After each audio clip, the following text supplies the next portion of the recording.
पाकिस्तान की उस सैन्य नीति पर एक बार फिर सवाल खड़े हो रहे हैं।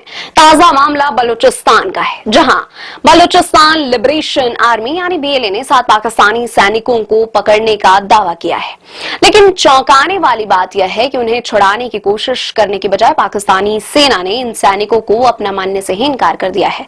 बीएलए लंबे समय से पाकिस्तान के बलूचिस्तान प्रांत में सक्रिय है। हाल ही में उसने 7 सैनिकों को हिरासत में लेने की जानकारी दी है, लेकिन पाकिस्तानी सैन्य प्रतिष्ठान की प्रतिक्रिया ने सबको हैरान कर दिया है। आधिकारिक तौर पर इन सैनिकों की पहचान स्वीकार करने से ही इनकार कर दिया गया है। आलोचकों का कहना है कि यह कोई नई बात नहीं है। पाकिस्तान की सेना पर पहले भी आरोप लगते रहे हैं कि मुश्किल हालात में वह अपने ही सैनिकों से दूरी बना लेती है।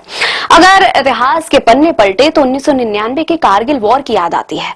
उस समय भी पाकिस्तान ने शुरुआती दौर में अपने सैनिकों की मौजूदगी से ही इनकार कर दिया था और उन्हें घुसपैठिया बताया था। बाद में जब अंतर्राष्ट्रीय दबाव बढ़ा तब जाकर सच्चाई सामने आई। कई रिपोर्ट्स में यह भी सामने आया कि पाकिस्तान ने अपने मारे गए सैनिकों के शव लेने में भी हिचक दिखाई थी। अब बलूचिस्तान की घटना ने एक बार फिर वही सवाल खड़ा कर दिया है कि पाकिस्तान की सैन्य रणनीति में अपने सैनिकों की पहचान और जिम्मेदारी से बचना शामिल है। विश्लेषकों का मानना है कि इससे न सिर्फ सेना की छवि पर असर पड़ता है, बल्कि सैनिकों का मनोबल भी प्रभावित होता है।